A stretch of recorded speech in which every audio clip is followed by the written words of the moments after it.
রাধে রাধে আমার প্রিয় পরিবার, প্রিয় দর্শক, আশা করি আপনারা সবাই ভালো আছেন। আমি ইন্ডিয়ার ওয়েস্ট বেঙ্গল থেকে ভূমিকা মীনাক্ষী আবারও আসলাম আরেকটি নতুন ভিডিও, নতুন সকাল নিয়ে।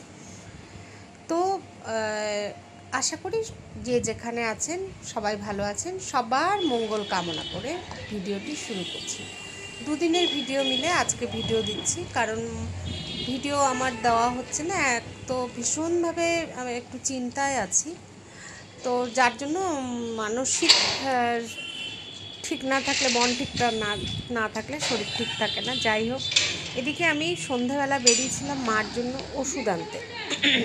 তো ভিডিওটা আর একটু হাঁটতেও বেরিয়েছিলাম, মানে হেঁটে ফেরার পথে মার ওষুধ নিয়ে আসবো, সেটাই প্ল্যান ছিল।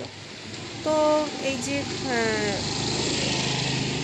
ওই আর কি ওই যাওয়ার সময় রাস্তার ভিডিও করেছিলাম। তো আমাদের আশেপাশটাও আপনাদের দেখা। আর এই কেকগুলো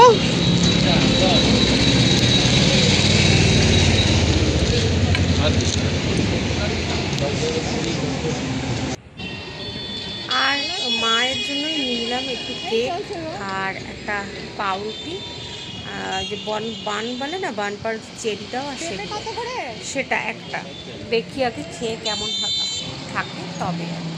তো যাই হোক, এটা তো আগের ভিডিও, মানে সেদিন তুলে রেখেছিলাম ভিডিওটা সন্ধ্যাবেলা। বর্তমানে মায়ের পরিস্থিতি দিন দিন খারাপের দিকেই যাচ্ছে, সেই জন্যই ভীষণইভাবে আমি চিন্তিত আর কি। তো ভাবছি যে এখন কি করব। জানি আমি এই রোগটা কোনো ট্রিটমেন্ট নেই, যেটা মার হাঁটার প্রবলেম, সেটা ডাক্তার বলেইছিলেন যে এটার একমাত্র ট্রিটমেন্ট হচ্ছে আসন, মানে যোগা আর প্রাণায়াম, এছাড়া এটার কোনো ট্রিটমেন্ট কিন্তু নেই। তো আমি বর্তমানে দুদিন ধরে ফিজিওথেরাপি, মানে আমি যতটুকু জানি, যেইভাবে জানি যে আমি করতে করতে যতটুকু যেইভাবে জানি নার্ভের সঞ্চালন কিভাবে হবে, সেটুকু চেষ্টা করছি। রাত্রিবেলা খেতে বসছি আজকে, মানে আগামীকাল যাবে ভিডিওটা, তো খেতে বসে ভাবলাম আমি কিন্তু এখন ভাত খাচ্ছি। হ্যাঁ, এই যে ভাত, ডাল ভাত, আমি রাত্রিবেলা একবার করে ভাত নিচ্ছি এখন 50 গ্রাম করে। তো নামটা ভুলে গেলাম, উনি বলেছেন বন্ধু সুগার ফ্রিতে খেলে মানে খাওয়াটা ক্ষতি কেন, সেটা যদি একটু জানাই। আজকেই কমেন্ট এসছে, তাই ভাবলাম উত্তর প্রশ্নটা যখন মাথায় আসলো, মানে হঠাৎ মনে পড়লো, তো বলে রাখি, কারণ আমি ভুলে যাবো আবার। অ্যাকচুয়ালি সুগার ফ্রি বলে কিন্তু কোনো জিনিসই হয় না, ঠিক আছে? আমি যতটুকু নিজে পড়াশোনা করে জেনেছি বা নিজে যেইভাবে আমি সুস্থ থেকেছি, সুগার ফ্রি বলে কোনো কিছুই হয় না।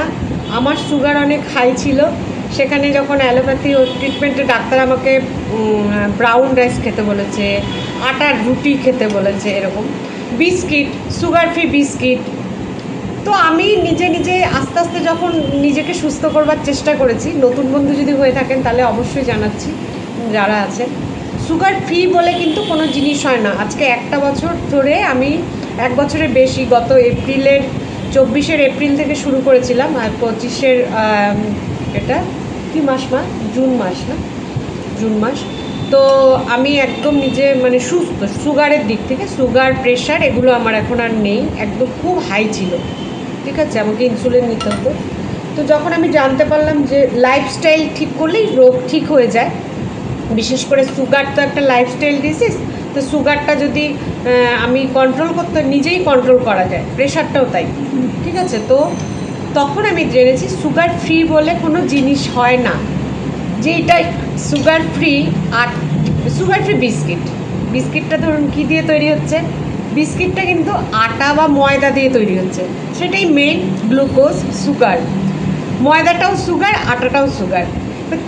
কোনো কিছু ধরি চালের গুঁড়ার কোনো জিনিস খাই, তবুও সেটা সুগার ফ্রি বলে কি কোনো জিনিস হয়? কোনো জিনিস নেই।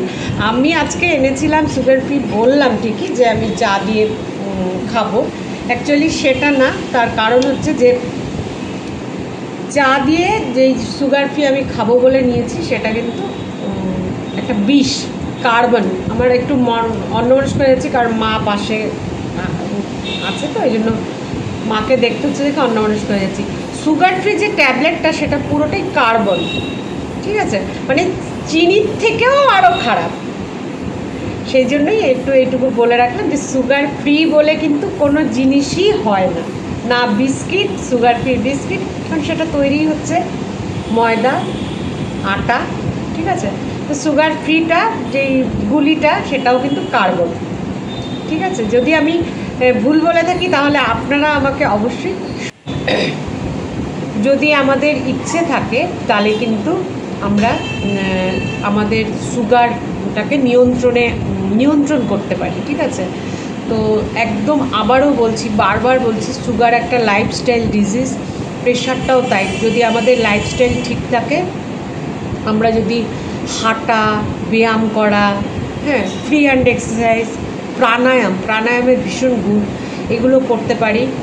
আর টাইমলি খাওয়া, ডিনারটা, বিশেষ করে ডিনারটা 7:30টার মধ্যে কমপ্লিট করা, তারও আগে যদি কেউ করতে পারে তাহলে তো ভীষণ ভালো। এগুলো করলে কিন্তু আমি বলছি যাদের সুগার আছে অবশ্যই কমবে। আর যদি ফ্যাটি লিভার থেকে থাকে না, তাহলে ফ্যাটি লিভার যতক্ষণ না কমবে তার ফাস্টিং কিছুতেই নর্মাল হবে না। সুতরাং ফ্যাটি লিভারটাকে কমানোর জন্য আমাদের খাওয়া দাওয়াটা ঠিক মতো করতে হবে, তাই তো। আর খাওয়া দাওয়া ঠিক করলে তবেই কিন্তু লিভারটা আমাদের ঠিক হবে। আর লিভারের সাথে এমনভাবে যুক্ত সুগারটা যে ফ্যাটি লিভারটা যদি ঠিক হয়ে যায় তাহলে দেখবেন আপনাদের সুগারের মানে আপনাদের কেন, আমাদের নিজেদের কথাই বলছি, সুগারের ফাস্টিংটা কম আসবে, ঠিক আছে। যেটুকু মনে পড়ছে সেটুকু বলে দিচ্ছি। তো সকালবেলায় সব তো আর ভিডিও করা যায় না, তো যতটুকু পেরেছি ভিডিও করেছি। মা বিছানার থেকে নামার আগে আর কি মার নার্ভগুলোকে সচল করে দেওয়ার জন্য এই যে পায়ের নিচে চেপে চেপে আকুপ্রেশার করে দেওয়া, হ্যাঁ, ভিডিও ফাস্ট করা আছে, এত ফাস্ট তো আর করা যায় না একজন পেশেন্টকে। তো যতখানি মানে পারি আর কি, আমার দ্বারা যতটা সম্ভব আমি চেষ্টা করে যাচ্ছি। গতকালও করেছি, আজকেও করেছি, এটা গতকাল করছিলাম, আর আজকেরটা আর ভিডিও করিনি, কারণ সত্যি মানসিকতা খারাপ হয়ে যাচ্ছে যে মা এরকম হয়ে যাচ্ছে, যার জন্য আমার মনের অবস্থা ঠিক নেই। মা কেমন হচ্ছে বলুন তো, ব্যথা নেই কিন্তু মানে কি চমকে চমকে উঠছে, পা ফেলতে গেলেই ঝাঁকাচ্ছে, সারা বডি ঝাঁকাচ্ছে, ঝাঁকি দিচ্ছে, মানে চমকে উঠি না আমরা, কোনো ওরকম চমকে চমকে উঠছে, ঝাঁকি দিচ্ছে। তো সেই জায়গায় নার্ভগুলোকে তো মানে অচল হতে দেওয়া যাবে না, নার্ভগুলো সচল রাখতে হবে। আর যেটা বলেছি যে ডাক্তার বলেছেন বহু বছর আগের থেকে ওনার প্রাণায়াম আর যোগা আসন এইগুলো ওনাকে করতে হবে, এটার আর কোনো ওষুধ নেই। তো যার জন্য মা তো যদি একটু করতেন তাহলে হয়তো আজকে এই অবস্থা হতো না। এখন আমার মনের অবস্থা খুব খারাপ, কারণ মা খুব কষ্টে একটু পা ফেলতে পারছেন। তো আমি সকালে বাসি বিছানাতেই আগে চেষ্টা করি মার নার্ভগুলোকে সচল করে দেবার চেষ্টা করি। আস্তে আস্তে জানি না আর বাথরুমেও যেতে পারবে কি না। হ্যাঁ, তো এইসব নিয়ে খুব মনটা আমার খুব খারাপ। এই যে মানে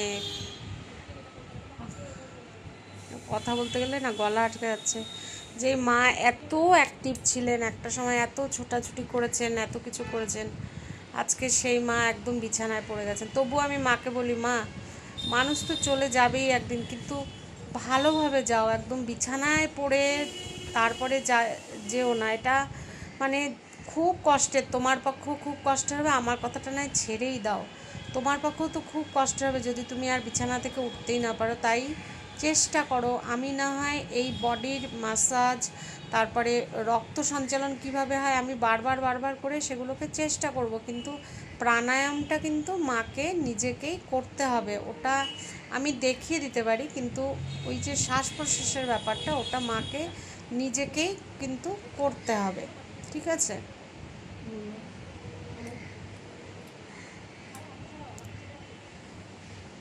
তো হ্যাঁ, এখানে মাকে সেটারই চেষ্টা করছিলাম।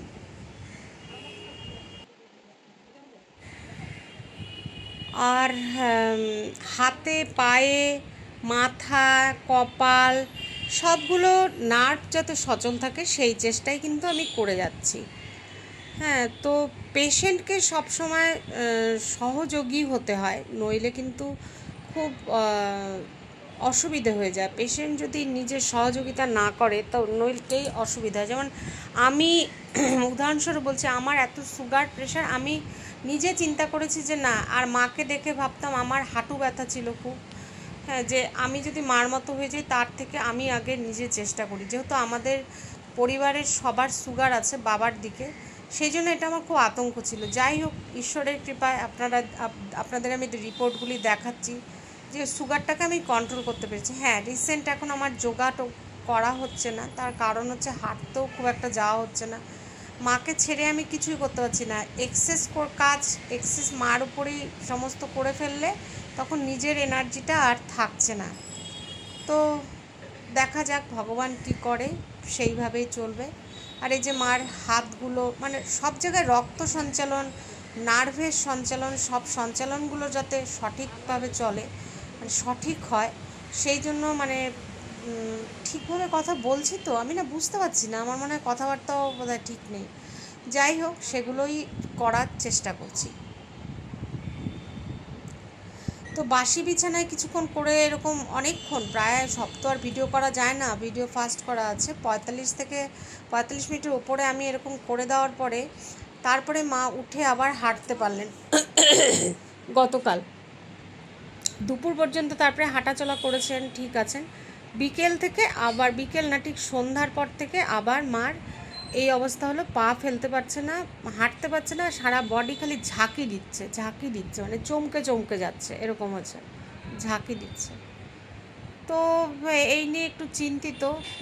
ফিজিওথেরাপিস্ট না, এরকম খোঁজ নিচ্ছি যে প্রাণায়ামটা করাতে পারবে। প্রাণায়ামটা তো সঠিকভাবে কেউ যদি করাতে পারে, একটু আসন প্রাণায়াম, এরকম কোনো মহিলা, তো সেইটাই আমি খুঁজছি। আর যারা যদি শিলিগুড়ির থেকে যারা দেখে থাকেন, যদি এরকম জানা থাকে যে বাড়িতে এসে কেউ একটু করাবে, তাহলে প্লিজ একটু জানাবেন। ঠাকুর ঘরে আমার পুজো কমপ্লিট হলো, 2 ভাগে ঠাকুর দেওয়া, তো এখন তো গাছ থেকে ফুলও ছিঁড়তে পারি না, তুলসী পাতাটা তুলে রেখেছিলাম তাই তুলসী পাতা দেই। আর এই যে জয় রাধারানী, জয় রাধারানী, জয় শ্রীকৃষ্ণ, হরে কৃষ্ণ কৃষ্ণ কৃষ্ণ হরে হরে হরে। বাইরে জামা কাপড় শুকাচ্ছে না, এক নাগাড়ে বৃষ্টি হচ্ছে, তো তাই এই যে ঘরে এখানে মেলে রেখেছি, ফ্যানের একটু হাওয়া যায়। আর এই যে মাকে দুধ মুড়ি দিলাম, দুধ মুড়ি খাক, তারপরে স্নান করবে, স্নান করাবো। এখানে পটল কুচি কুচি করে কেটে লঙ্কা দিয়ে, লবণ দিয়ে, হলুদ দিয়ে এখন এটা দিলাম। আর এদিকে আমার ভাত হয়ে গেছে। আর এখানে বেসিনে বাসন আছে, ধুতে হবে, রান্নার বাসন। এদিকে 2টো আম ভিজিয়ে রাখলাম, চলছে। আর হচ্ছে ডাল বসাবো। তো এই রান্নাগুলোর সাথে করে নিয়েছিলাম ডাল, তার সাথে মুসুর ডাল সেদ্ধ। আর এই যেটা হচ্ছে মার কিন্তু এই যে হেঁটে আসতে, আমার কিন্তু ভিডিও ফাস্ট করা, ঠিক আছে, তাহলে ভাবুন ভিডিও ফাস্ট করাতেই মা কত স্লো। তাহলে এটা যখন ভিডিও নর্মাল থাকতো তাহলে বুঝতে পারতেন মা হাঁটতে কতটাই কষ্ট হচ্ছে। এই চেয়ারটাতে মা মানে বসতেই পারছেন না। আজকে স্নান করেছেন, আমি বললাম চেয়ার দিই, একটু সাবান টাবান দিয়ে ভালো করে করো। যাই হোক, আজকে তো অম্বুবাচী উঠে যাবে, কালকে একটু ভালোভাবে স্নান করাবো, তো ওইভাবে পারছে না, কোনো রকমের গায়ে জল ঢেলেছে। তো আপনারা একটু প্রে করবেন যাতে আমার মা তাড়াতাড়ি সুস্থ হয়ে যান। দেখুন, সবাই তো চায় সুস্থভাবেই মানে থাকুক, তো আমিও সেটার জন্য আপ্রাণ চেষ্টা করছি। ওই যে বললাম, শিলিগুড়িতে যদি আমার কথাগুলি শিলিগুড়ির থেকে কেউ শুনে থাকেন, কেউ যদি আমাকে একটু জানাতে পারেন যে বাড়িতে এসে একটু প্রাণায়ামটা করাবে মাকে, নার্ভের প্রাণায়ামে খুব ভালো ব্রেনের নার্ভগুলি খোলে। তো সেইটা সঠিকভাবে করাতে পারবে তাহলে আমাকে প্লিজ একটুখানি জানাবেন। আর কি বলবো, আপনারা তো দেখছেনই ভিডিও ফাস্ট করা, তাতেই এই অবস্থা। যাই হোক, এখন এই ফটোটা দেওয়ার কারণ হচ্ছে এই যে মানি প্ল্যান্ট গাছটা, এইটা আমি যেদিন এনেছিলাম সেদিন এই ফটোটা, এই গাছটা যখন আমি এনেছিলাম এটার বয়স, এই গাছটার বয়স এখন প্রায় 5 বছর 6 বছর। প্রেশারটা অফ করে দিই।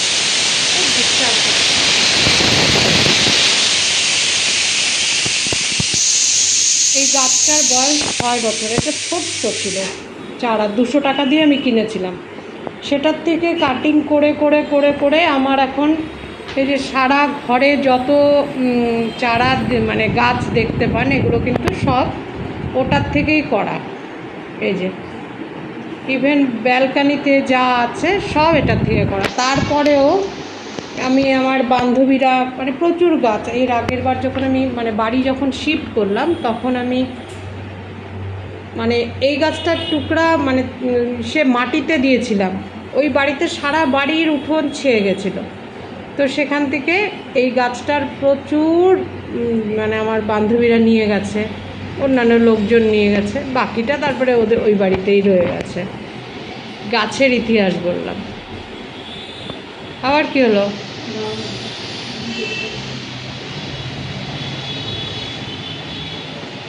বন্ধুরা পাশে থাকবেন, সাথে থাকবেন। ভিডিওটি ভালো লাগলে প্লিজ সাবস্ক্রাইব করবেন, লাইক করবেন আর কমেন্ট করবেন। তবে আজকের মতো রাখছি।